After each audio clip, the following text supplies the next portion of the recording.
machines for simple calculations, to having all of that and much more in a small device that fits in your pocket. And it's only getting better and better as time passes. So in this video, we're going to be taking a look at how computers took over the world. But before we do, make sure to leave a like and subscribe to support the channel. But for now, here is a brief video on the history and evolution of computers. Although computing seemed like a relatively modern invention, computing actually dates back to the early 1800s. And throughout computing history, there has not been a lone inventor or a single first computer. The invention of the computer was incremental, with dozens of scientists and mathematicians building on their predecessors. So in this video, we're going to be starting the evolution of the computer from the 1930s. The 1930s marked the beginning of calculating machines, which were considered the first programmable computer. Konrad Zuse created what became known as the first programmable computer, the Z1, in 1936 in his parents' living room in Berlin. He assembled metal plates, pins, and old film, creating a machine that could easily add and subtract. Although his early models were destroyed in World War II, Zuse is credited with creating the first digital computer. In the 1940s, computers took up entire rooms like the ENIAC, which was once called the mathematical robot. John Mauchly created the ENIAC during World War II to help the army with ballistic analytics. The machine could calculate thousands of problems each second. The large-scale ENIAC weighed 30 tons and needed a 1,500 square foot room to house the 40 cabinets, 6,000 switches, and 18,000 vacuum tubes that comprised the machine. Some called his invention the beginning of the computer age. In the 1950s, computers were strictly used for scientific and engineering research, like the JONIAC, which was once described as a helpful assistant for mathematicians. The JONIAC was completed in 1954 and was used by RAND researchers. The massive machine weighed just over 2 tons with over 5,000 vacuum tubes. This early computer operated for 13 years or 51,349 hours before being dismantled in the 1960s. But everything changed when the Programmer 101 became the first desktop computer sold to the average consumer. Up until 1965, computers were reserved for mathematicians and engineers in a lab setting. The Programmer 101 changed everything by offering the general public a desktop computer that anyone could use. The 65-pound machine was the size of a typewriter and had 37 keys and a built-in printer. As personal computers became popular in the 1970s, the Xerox Alto helped pave the way for Steve Jobs' Apple. The Xerox Alto was created in the 70s as a personal computer that could print documents and send emails. What is most notable about the computer was its design, which included a mouse, keyboard, and a screen. This state-of-the-art design would later influence the Apple design. In the 80s, Apple's Macintosh was described as a game-changer for the computer industry. When Steve Jobs introduced the first Macintosh computer in 1984, Consumer Reports called it a dazzling display of technical wizardry. The Macintosh had a keyboard, a mouse, and a small 9-inch screen. The computer, which weighed in at 22 pounds and cost $2,495, was applauded for its interface of windows and icons, as the 90s marked a period of self-expression. Apple released the famous iMac G3, which was customizable. The iMac G3 was launched in 1998, after Steve Jobs returned to Apple in 1997. The computer quickly became known for its Bondi blue clear casing. The 38-pound iMac included USB ports, a keyboard, and a mouse. It was meant to be portable and customizable. In the early 2000s, laptops became increasingly popular, especially after Apple launched its MacBook Air. And in 2008, Steve Jobs slid the first MacBook Air from a manila envelope and shocked everyone at Apple's Macworld with how thin the laptop was, measuring only 0.76-inch thick. This expertly designed laptop changed the industry forever. Apple got rid of the CD drive and only included a USB port and a headphone jack. At the time, the minimalistic device cost $1,799, and today, computers come in all shapes and sizes, including tablets. Today's most innovative computer are tablets, which are simple touchscreens, without a keyboard and a mouse. But even though tablet sales are on the decline, 33 million tablets were sold in 2018. And the market is also filled with other computer models, including the MacBook Pro, iMac, Dell, XPS, and iPhones. So that was a brief history of the evolution of computers. We covered the most important key moments that changed how we use computers today. So if you enjoyed the video, make sure to leave a like and subscribe to the channel. And leave a comment below, tell us what evolution you want us to cover next. And hit that notification bell to stay updated when we upload new videos. Thanks for watching. Bye. Anyway, just as an aside, the ENIAC was a huge computer that they used during World War II. And the amount of computing power now, this has more computing power than that ENIAC did. So it tells you how far that we've come since then. And even the amount of computing power that they used to go to the moon, less than this. Less than this.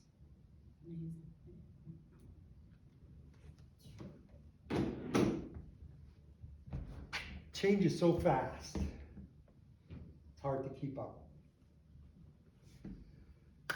Computer, the important bits. Okay, computer contains a CPU, central processing unit. It's the brains of the computer, really. It's a chip that's on the computer that handles most of the transactions. The things that, the things that make the Windows pictures appear, the programs being used, and the CPUs are primarily manufactured by Intel, AMD, and Motorola. Various designations, but the most common ones will provide all the power needed for most applications.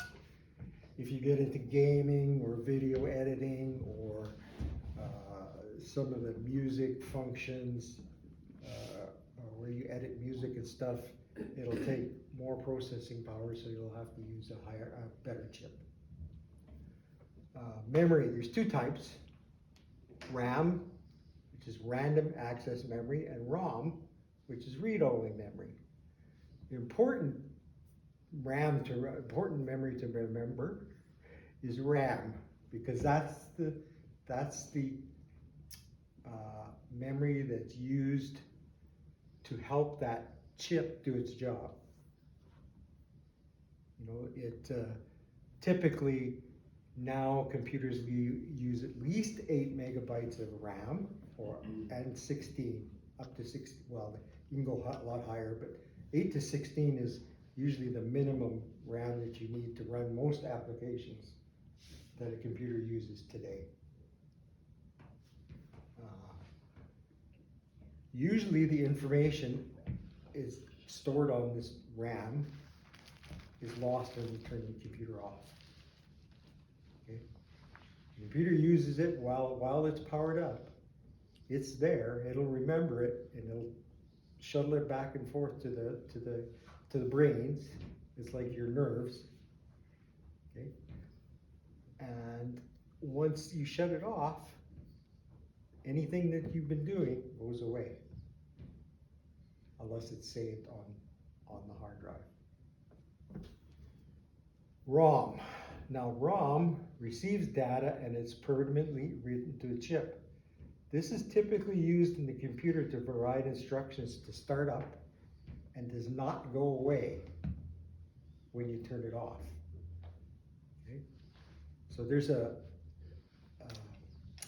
hidden, usually on every computer, there's a BIOS set up it's a set of instructions that says, okay, as soon as that power button is hit, these things need to happen in order for the computer to run. And that's what your ROM is. It's that memory in there that says, when I turn myself on, all of these things need to happen. And there's a bunch of things really that need to happen for that computer to turn on and run. That, as we go along, you'll find out there'll be some discussion on BIOS and how that works, but that's basically what that is. Now, hard drive is usually internal to the computer and contains all the information for your operating systems, programs. It'll contain your movies, songs, pictures. Today's hard drives are typically at least 1 terabyte in size. Give you some idea of how big that is. Oh, terabyte. 1,000 megabytes. 1,000 megabytes. But even then, a megabyte is Million bytes. million bytes. That's it's a huge amount of you know when I started out, we started out with floppy disks, Yeah. and they were like Yeah. what, kilobytes? Yeah. 360K. Yep. And then they went to 512, and we thought that was huge, big jump. And then the hard drives came, and they were 1 gigabyte, 2 gigabytes in size. And even then, we thought that was huge. We'd never fill that up. Here we are now, and we're 1 terabyte is usually the minimum. And if anybody's playing or games or has a large amount of photos and movies, that space fills up really quickly. Information stored on the hard drive is permanent and does not go away when the unit is powered down. Unless you crash. Unless you raise it. Well, unless you crash. Now, here's some examples of external hard drives. Same thing, really, but they're in their own little case. They connect to usually your USB port on the computer, and they can also store information. Would that be permanent? Yes, it's permanent, So you erase it. until you erase it. And how much do they cost? These now are They're pretty $150. No, if that. I Yeah. think So is that one was $99? like Is that a 70. better way They're to external store hard drives. your? It's another way. It's another way. I mean, They're almost obsolete now because this is a 1 terabyte thumb drive. right. 1 terabyte. Unlike EJ. So if your hard drive gets full on your computer, you can save it to this Yeah. So and still save the information. Yeah. For $34, you can buy a 2 terabyte thumb drive. Well, how come USB John's drive. having such a hard time downloading our? No, his is fine. It's just, he says it's slow. Slow. Yeah. It's been doing it for days. So here is a SSD drive. Now, the drives you typically see in most laptops and desktops are an optical drive, and they're a number of spinning disks inside. Well, now they've gone to solid state drives, and this is a solid state drive. So it's smaller. There's nothing spinning in it, nothing that usually can go wrong. So hard drives can fail. It doesn't happen usually, but they can fail. Solid state drives, probably not. Probably not unless somebody smashes them or something. That's about the only way they fail. So can you get a solid state drive as an external drive? Yep, You can? Yep. Okay, so that would be even smaller and portable and Yep. hold just as much information? Yep. This is a 2 terabyte. Solid state drive. What use would it be for us to have that?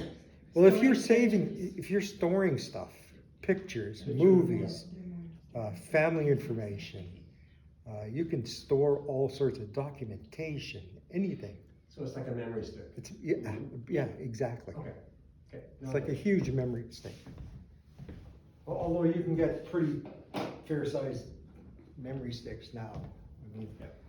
these used to be 64 megabytes, and now they're, like you say, a terabyte. Terabytes, yeah. Yeah, so they're huge. The last important part of a computer is its motherboard. Now, the motherboard is something that contains the central processing unit, the ROM, the RAM, the hard drive, the GPU, which is another thing. It's a graphical processing unit. Now, that may be stored anyway. It's maybe part of the motherboard or maybe attached to the motherboard. It depends.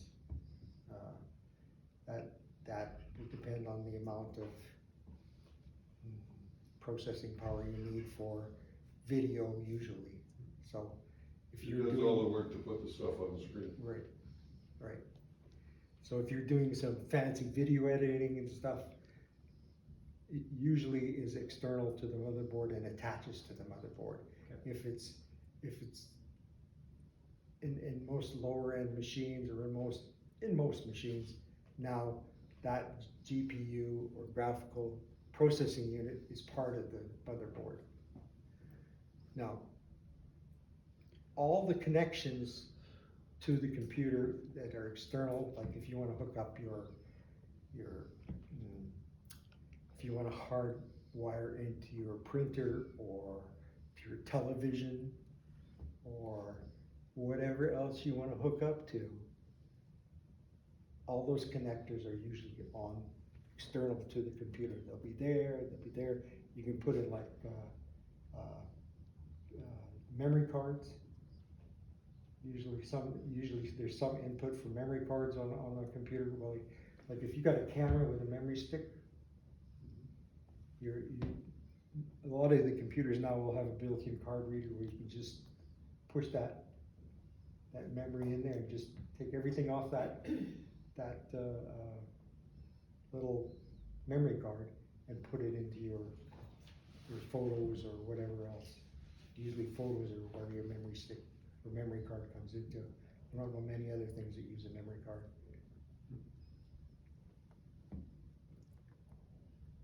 So any questions? Clear as mud? We're not gonna take them apart. No. Although,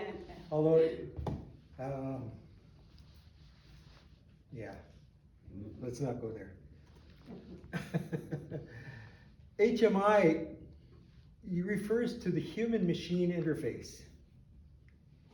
And human-machine interface are all the things that allow you to put input into your computer.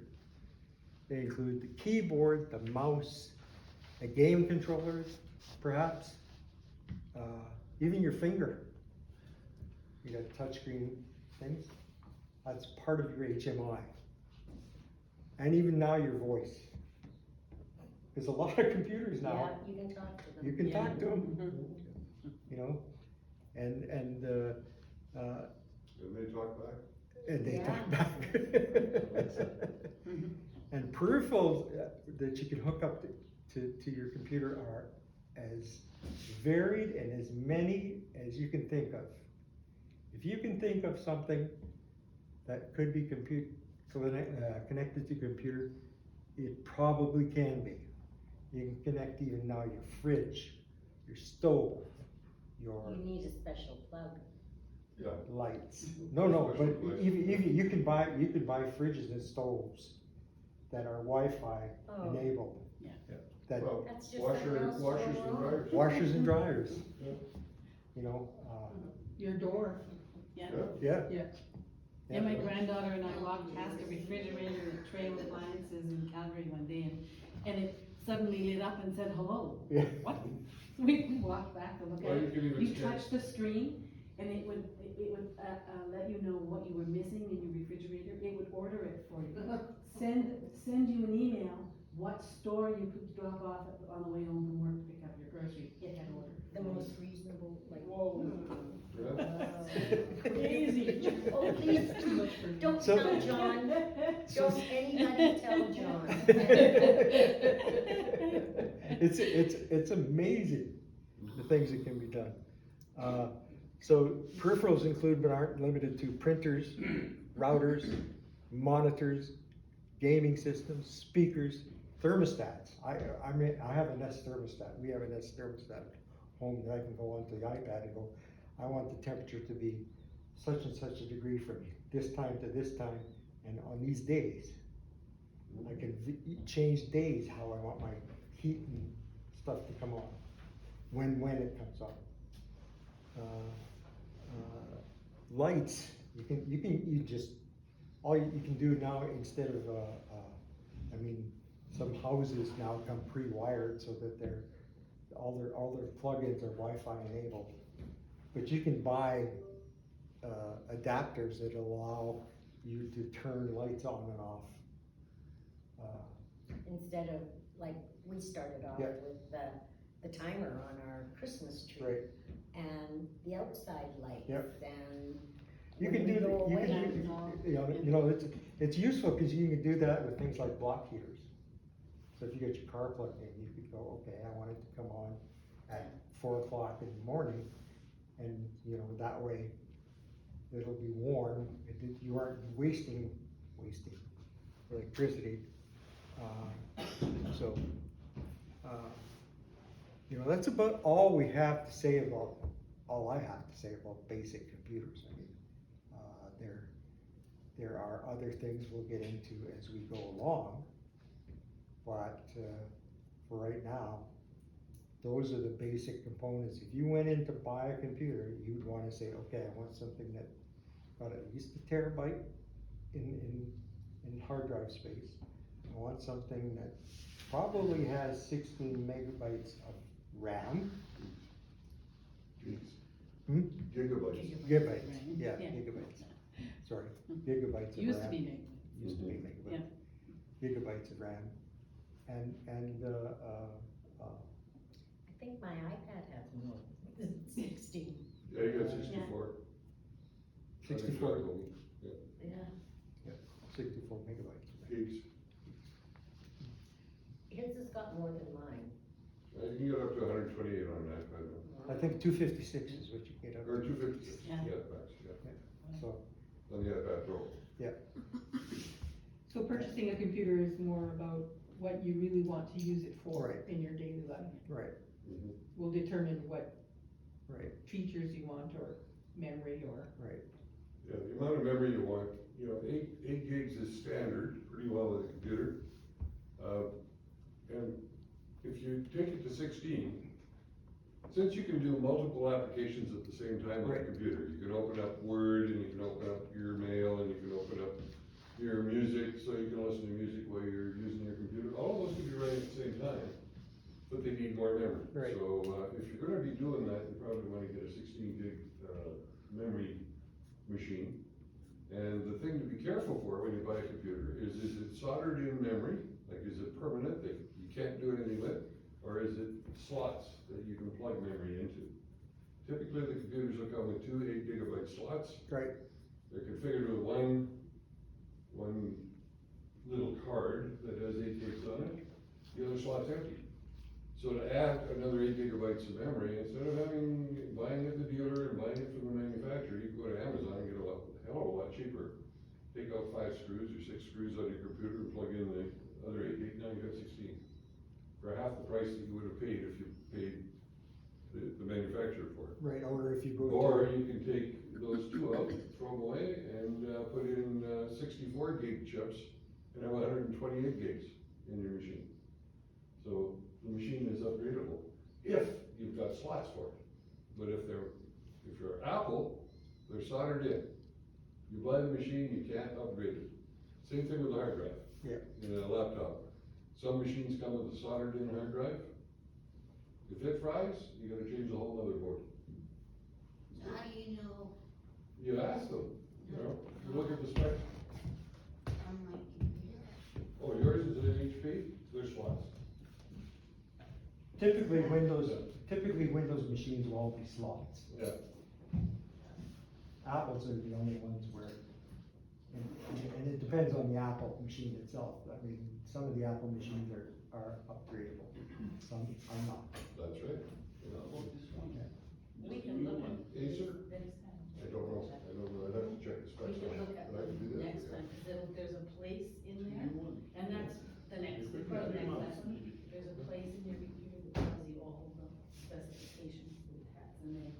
it, and you can look at whatever one you're gonna buy. You know how they have them sitting out at the Staples store, you can actually go and see.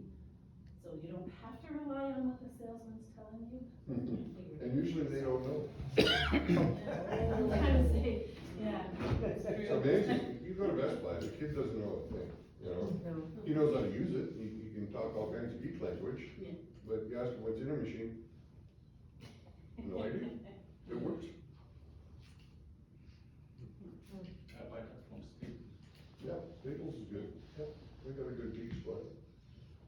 But Jerry, they asked me a couple of questions, like, what if you miss a session here and all that? I've got a brief PowerPoint on that if you wanna. Let's see it. go for it then. Yeah, Everybody's okay with time so far? we kinda held you up earlier. Sorry, Yeah. the word print. Yeah. Really, yeah. We just thought it was a tough thing, wasn't quite,